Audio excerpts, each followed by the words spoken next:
Hello student, स्वागत है आज की क्लास में आपका। ये 7th क्लास का 8th लेसन है, उत्तर भारत के 13वीं से 15वीं सदी तक के राज्य। इसमें उत्तर भारत शुरू से ही देखिए हमने बात करी थी, तो एक समृद्ध क्षेत्र रहा है और उसकी समृद्धि के कारण ही विदेशी जो आक्रांता थे, विदेशी जो आक्रमणकारी थे, वो उत्तर भारत की तरफ आकर्षित होते चले गए और टाइम टू टाइम पर उत्तर भारत में आने का उन्होंने प्रयास किया और यहाँ पे लूटपाट मचा करके यहाँ से काफी सारा धन वो लूट करके भी ले गए। हम उत्तर भारत में स्थापित हुए उन आक्रांताओं के ही अवशेषों पर उनके गुलामों का इसमें जिक्र करेंगे। दिल्ली सल्तनत की बात कर लेते हैं। दिल्ली सल्तनत का संस्थापक कुतुबुद्दीन ऐबक था। कुतुबुद्दीन ऐबक मोहम्मद गोरी का दास था। बात करते हैं कि मोहम्मद गोरी कौन होगा। मोहम्मद गोरी ने भारत पे लगभग 5 बार आक्रमण किया। 1175 में उसने पहला आक्रमण किया था। गुजरात में शासक भीमदेव था उसके ऊपर, लेकिन उसने उसको हरा दिया।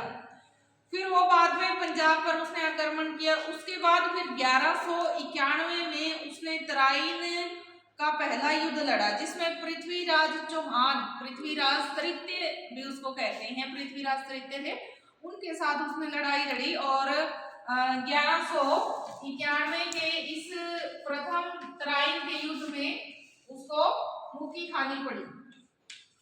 ठीक है, इसमें हार किसकी हुई? पृथ्वीराज चौहान जीत गया और मोहम्मद गोरी हार गया। दूसरा जो युद्ध था वो था 1192 में तराइन का ही दूसरा युद्ध था और इस युद्ध में भी काफी अच्छी जो है टक्कर थी। इस युद्ध में पृथ्वीराज चौहान ने काफी अच्छी टक्कर दे रखी थी मोहम्मद गोरी को, लेकिन लास्ट में जो है जीत किसकी हुई? मोहम्मद गोरी की। और उसके बाद फिर उसने 1-2 आक्रमण और किए और 1206 में उसकी मृत्यु हो गई। जब उसकी मृत्यु हुई तो उसका एक गुलाम था कुतुबुद्दीन ऐबक। कुतुबुद्दीन ऐबक नाम का उसका एक गुलाम था। उसने स्वतंत्र राज्य की नींव रखी और लाहौर को अपनी राजधानी बनाया। राजधानी क्या रही उसकी? लाहौर। लाहौर को उसने अपनी राजधानी बनाया और 1206 में दिल्ली सल्तनत का पहला वंश जो है स्थापित हुआ। कौन सा? गुलाम वंश।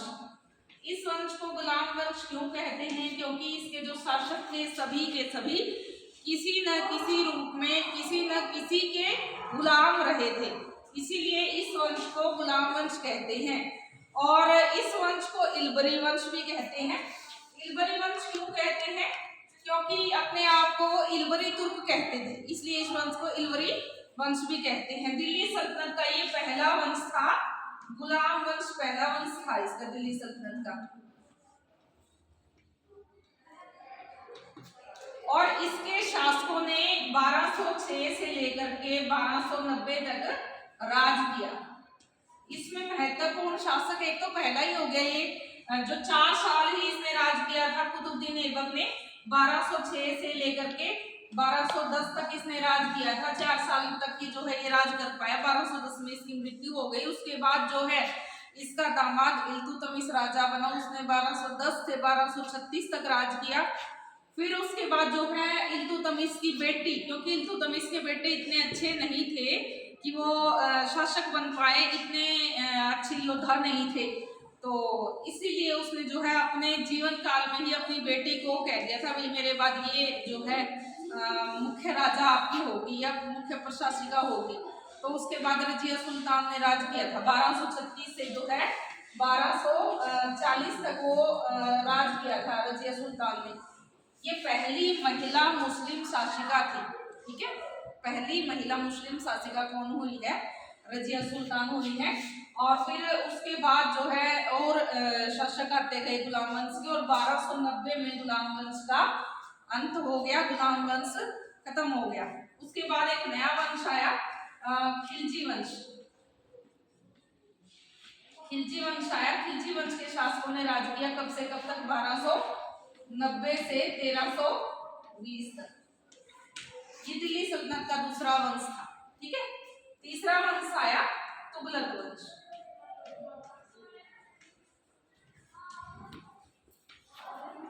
इसके शासकों ने राज किया 1320 से लेकर के 14 14 तक, ठीक है। चौथा जो वंश आया वो कौन सा था? सैयद वंश। सैयद वंश, इसके शासकों ने 1414 से कब तक राज किया? 1451 तक, ठीक है। अंतिम जो वंश था इसमें वो कौन सा था? लोधी वंश। लोधी वंश इसमें अंतिम वंश था जिसके शासकों ने राज किया 1451 से 1526 तक। अब 1526 में फिर क्या हो गया? 1526 में हुआ यूं कि अंतिम जो शासक था इब्राहिम लोधी वो मारा गया और बाबर ने उसको मारा था। बाबर जीत गया। पानीपत का पहला युद्ध हुआ था ना 1526 में। 1526 के की ये पानीपत की पहली लड़ाई, पानीपत का जो पहला युद्ध था इसमें बाबर जीता और इब्राहिम लोधी हारा। दिल्ली सल्तनत का जो अंतिम वंश था लोधी वंश, इसका जो अंतिम शासक था इब्राहिम लोधी ये हार गया और कौन जीत गया? बाबर जीत गया। बाबर ने इस युद्ध को जीत करके भारत में एक अलग ही वंश की स्थापना कर ली। किसकी? मुगल वंश की। टीवी सीरियल में देखा होगा ना जोधा अकबर की कहानी, तो मुगल वंश की स्थापना किसने की थी? बाबर ने। बाबर का बेटा कौन हुआ? हुमायूं। हुमायूं का बेटा कौन हुआ? अकबर। टीवी में देखा है ना जोधा अकबर, तो ये वही वाला अकबर है, ठीक है। अकबर का बेटा कौन हुआ? जिसको वो सलीम कहते थे, है ना, शेखू बाबा कहते थे, कौन हुआ? जहांगीर। जहांगीर का बेटा कौन हुआ? शाहजहां। शाहजहां का बेटा कौन हुआ? औरंगजेब। वैसे तो 4 थे लेकिन मेन जो राजा बना था उसका हमने नाम किया है शाह, शुजा, दारा। ये जो है इसके क्या कहते हैं, शाहजहां के बेटे थे। शाहजहां का फेमस नाम है काफी, क्यों? क्योंकि उसने ताजमहल बनवाया था। किसके लिए? अपनी रानी मुमताज महल के लिए। उसकी याद में उसने जो है एक बहुत ही बड़ी इमारत बनवाई थी। आगरा में स्थित है जो ताजमहल, ठीक है। ये मुगल वंश के जो थे प्रसिद्ध शासक थे। अब हमने बात की थी शुरुआत में उत्तर भारत की। उत्तर भारत काफी समृद्ध एरिया था। उस समृद्धि के कारण ही विदेशी उसकी तरफ आकर्षित हो रहे थे, बार बार आ रहे थे, आक्रमण कर रहे थे ताकि वहां की धन संपत्ति को लूट सके, ऐशो आराम जो है वो पा सके, उसके लिए वो आ रहे थे। और देखिए उसके लिए सबसे पहले जो है किसने कोशिश की थी? मोहम्मद गौरी ने। ये दोनों तराइन के जो युद्ध लड़े थे और फिर जीते थे। फिर उसका दास जो है गुलाम वंश की नींव रखता है। फिर उसके बाद जो है गुलाम वंश खत्म हो जाता है। फिर खिलजी वंश, फिर खिलजी वंश खत्म हुआ, फिर तुगलक वंश वो खत्म हुआ, फिर सैयद वंश, फिर लोधी वंश और फिर मुगल वंश। फिर मुगलों को खत्म किसने कर दिया? मुगलों को खत्म कर दिया अंग्रेजों ने। अंग्रेज आ गए। फिर अंग्रेज कई साल तक, लगभग 250-300 साल तक भारत में रहे, राज किया। फिर जो है 1947 में हमने आजादी पाई, ठीक है। इस पार्ट का ये केवल एक बेस बताया है हल्का सा हमने, ठीक है। आज के लिए इतना काफी। Thank you.